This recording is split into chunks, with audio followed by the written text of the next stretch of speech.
윤석열 전 대통령의 탈당도 사실 영향을 미칠 걸로 생각을 했는데 이건 어떻게 보시나요? 탈당을 하긴 했는데 이제 비상계엄을 옹호하면서 윤 전 대통령을 적극적으로 옹호했던 그 김계리 변호사가 또 입당 신청을 동시에 했단 말이죠. 이걸 두고 이제 당 내에서 받아줘야 될지 말아야 될지 좀 의견이 엇갈리는 것 같은데 김문수 후보는 입당을 거부할 이유가 있냐라고 얘기를 했고 또 당 내에서는 조금 그 김계리 변호사가 가지는 정치적 상징성 때문에 조금 부담스러워하는 분위기도 있고 이건 어떻게 봐야 될까요? 윤 전 대통령과의 절연. 그러니까 이것보다도 윤석열 전 대통령을 지지하는 사람도 있죠. 자, 이 지지하는 사람들을 통해서 얻게 되는 지지가 100명이에요. 그런데 윤석열 전 대통령과의 관계 때문에 떨어져 나가거나 들어오지 못하는 사람이 1000명이라면 어느 게 더 큰 피해예요. 윤 전 대통령 지지층들이 잘못됐다는 게 아니라 선거라고 하는 이 게임을 본다면 윤 전 대통령의 목소리가 들릴 때마다 중도층은 뭐지? 이러면서 도리도리하게 된단 말이에요. 그런데 저는 탈당보다도 지금 윤 대통령이 전환길에 손을 잡고 전환길과 함께 지금 이영돈 PD인가에 만든 그 영화를 보러 갔다는 거 아니에요. 네. 저는 이거예요. 잊으려고 했는데 또 이름이 나오는 거예요. 이러면 중도층이 들어오려고 했는데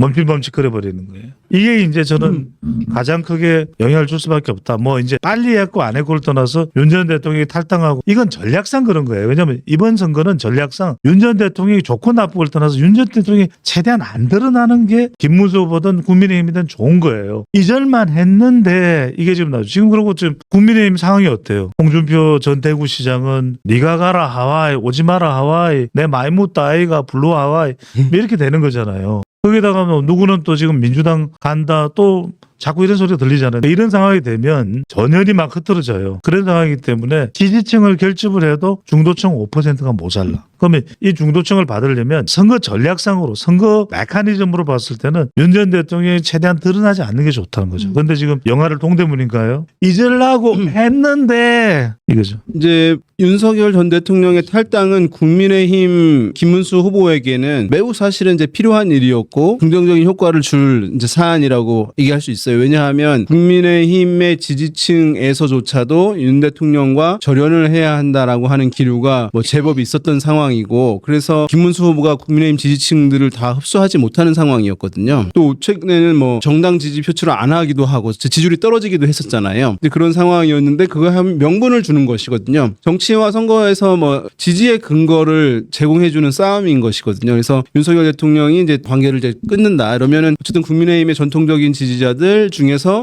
이제 윤 대통령에 대해서 거부감 있던 사람들 이제 다시 지지한다고 국민의힘과 김문수 후보를 지지한다고 얘기할 수 있는 그 명분이 확보되는 것이니까 이제 긍정적 효과로 나타나는 것은 틀림없다. 다만 이제 지금 탈당한다는 게 관계를 끊는다는 것인데 우리 배 소장님 말씀하신 대로 윤석열 대통령이 계속 이제 메시지를 내고 화면에 나오게 되면 탈당의 이제 효과가 사실 반감될 수밖에 없는 것인데 이제 거기까지는 이 제어를 못 하나 봐요. 당에서 스스로 탈당한 것이라고 이제 할 수 있겠지만 그게 아니고 사실은 압력을 넣어서 이제 탈당하게 한 거거든요. 그걸 이제 스스로 선택하는 것처럼 예우를 갖춘 거죠. 이제 그렇긴 한 것인데 이렇게 계속 화면에 나오게 되면 지금 이제 이번 선거가 대통령 선거는 이제 미래의 대한민국 이끌어갈 사람 적임자가 누구냐 이게 미래 전망적 투표를 한다고 하잖아요. 근데 이번 대선은 총선 못지않게 정권에 대한 이제 평가 선거, 정권에 대한 심판 선거의 모양새도 이제 성격도 많이 갖는단 말이에요. 그러면 이제 그것에 대해서 그런 심판론, 평가론을 활성화시키는 것은 심판 평가의 대상이 윤 대통령이잖아요. 근데 그것이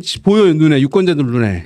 그러면 국민의힘 입장에서는 또 김문수 후보 입장에서는 평가 선거와 심판 선거를 매듭을 짓고 새로운 국면에서 누가 더 잘 준비되었는지 잘 이끌어갈 수 있는지를 뽑는 것으로 유권자의 판단 기준이 옮겨와야 되는데 윤 대통령이 계속 보이게 되면 다시 이 심판 선거, 평가 선거가 잘 더 작동되게 만드는 것이거든요. 네. 그런 면에서 지금 김문수 후보 캠프에서는 굉장히 소가리를 이제 하고 있는 상황일 텐데 어떤 분들은 이렇게 얘기하죠. 그러면 윤 대통령 어쨌든 좀 긍정적으로 생각하는 이 강성 지지층들이 이탈하는 거 아니냐. 근데 그분들은 이탈할 선택지가 없어요. 당에 대한 충성도가 높기 때문에 어디 가지 않아요. 그래서 더 소중한 거는 비율이 작더라도 끌어올 수 있는데 아직 못 끌어온 표. 그게 더 훨씬 중요한 것이지 이만큼 규모가 크다고 해가지고 그게 더 중요한 거 아니거든요. 선거 때. 이미 그거는 주머니 안에 들어왔으니 주머니 안에 들어오지 않은 거. 그러니까 보니까 비록 규모는 작을 수 있어도 거기 움직일 만한 유인을 제공해주고 캠페인을 펼치는 것이 이제 선거 캠페인 본질인데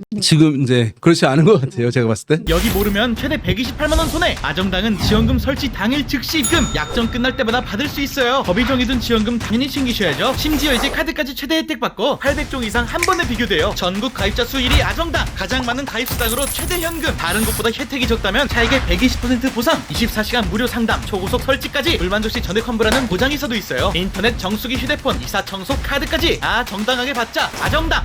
윤석열 전 대통령이 계속 노출되는 게 뭐 국민의힘 입장에서는 마이너스 요인이라면 그러면 한동훈 전 대표가 이제 본격적으로 등판을 했거든요. 이거는 확실한 플러스 요인일까요?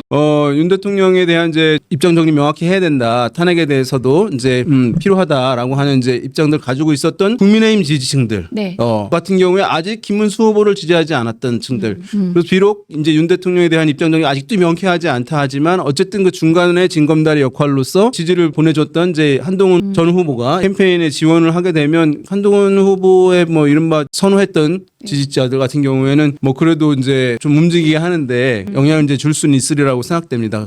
말씀드렸지만 어쨌든 간에 정치를 크게 하려고 하는 사람들은 내키지 않는 상황이라 하더라도 이런 대선거 같은 거는 그 정당의 가장 큰 이벤트거든요. 또는 이제 지금은 또 가장 큰 위기잖아요. 국민의힘은. 그럼 그 위기에 나서서 자신을 희생하면서 헌신하는 모습을 보여야 나중에 지지층들한테 뭐를 요구할 수 있는 거거든요. 또 그 지지자들도 나중에 더 좋은 평가를 해줄 수 있는 것이잖아요. 그거를 이제 하게 된 거라고 생각됩니다. 제가 봤을 때는 더 빨렸으면 이제 좋았겠고 어쨌든 간에 그 캠페인 과정에서 이제 좀 더 어쨌든 헌신하는 이런 모습을 한다는 것을 이제 어필을 충분히 이제 해야 될 거라고 보입니다. 네. 부산의 뭐 현장에 취재를 갔던 후배 기자들 얘기 들어보면은 그 위드훈이의 기세가 아유 대단하죠. 한동훈 전 대표가 투샷으로 이제 김문수 후보와 투샷이 싫은지 이렇게 멀리 다니시더라고요. 바로 이 대목이에요. 저는요 무슨 말씀을 드리냐면 그런 팬덤은 정치인에게는 정말 절대 우군이죠. 근데 저는 한동훈 전 대표가 앞으로 더 위대한 정치인이 되기 위해서 제가 삼행시를 최초로 삼행시. 우주 최초로 삼행시를 지어봤어요. 한번 해보세요. 한동훈이라면 동쪽으로 김문수 유세장에 가서 훈훈하게 손을 들어주면서 형님 이겨야 돼 해줄 줄 알아야 된다는 거죠. 저는 왜냐하면 한동훈 전 대표의 명분도 이해가 됩니다. 뭐 껄끄럽고 또 지금 완전히 국민의힘은 아수라장이 됐잖아요. 누군 뭐 국민의힘 상황을 가리켜서 지금 있던 사람들 뛰쳐나가죠. 누구는 뭐 하와이 가서 오지 마라 하와이 내 많이 묻다 아이가 이제 파란색 좀 묻게 이러는 상황에서 진짜 무슨 뭐 콩가루 집안이라는 이야기도 해요. 이럴 때 한동훈 전 대표도 이럴 때 가서 부산 유세장에서 사투리로 형님이 이겨야 됩니다 이러면서 딱 번쩍 들어주면 그 자갈치 시장에 있는 사람들이 눈물을 뚝뚝 흘리면서 그래 동호이가 사나이 아이가 이러면 안 그러겠습니까? 저는 한동훈 전 대표가 그런 걸 해줄 때 지금 어려워서 원팀도 안 돼요. 완전 초전박살이 났어요. 근데 이럴 때 한동훈 전 대표가 더 위대한 정치인으로 평가를 받을 거예요. 삼행시 좋지 않았어요? 네. 그러면은 이게 한동훈 전 대표가 가지고 있는 주부청 또 PK 또 40대 50대 또래 집단이죠. 지금 60대도 오락가락해요. PK의 영향력을 행사할 수 있는 게 상당히 인기가 많아요. PK 지역에. 그래서 저는 가서 김문수 후보의 손을 들어줘야죠. 원래 정말 위대한 정치는요. 자기가 나서기보다는 다른 사람을 다 빛나게 해주는 게 위대한 정치인이에요. 네. 그걸 한동훈 전 대표한테 한 가지 아쉬워하는 부분 대목이거든요. 술을 못 마시니까 어쩔 수 없는데 저는 멋있게 막걸리 한 사발 탁 따라주면서 형님이 이겨야 된다 안 갑니까? 이러면 서문시장에서도 역시 한동훈 아이가 동우이다 이렇게 하는 바람이 올 수 있으니까 저는 이걸 뭐 주변에 있는 사람이 누군지는 모르겠습니다만 명분이 없습니다. 우리는 따로 유세를 해야 됩니다. 하는 것보다는 저는 한 전 대표가 김문수 후보의 손을 번쩍 들어 그래야 원팀이 되면서 시너지 효과가 있죠. 그러니까 방금 원팀 말씀하셨는데 같이 경선을 뛰었던 홍준표 전 대구시장도 그렇고 한덕수 전 총리도 아직은 합류를 안 하고 있죠. 그러니까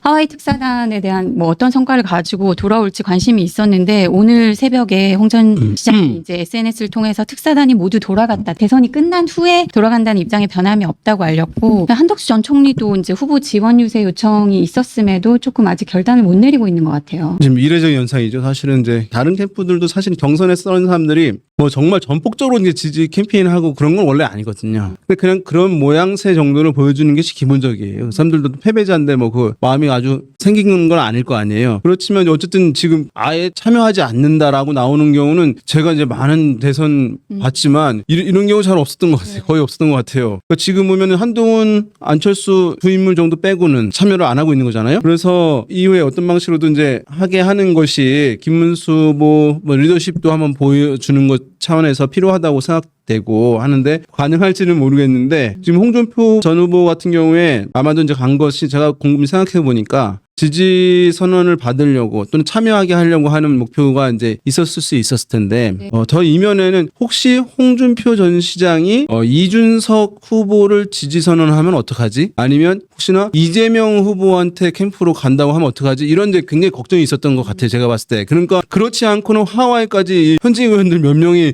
간다는 거는 이건 이제 사실 정말 생각하기 힘든 일이거든요.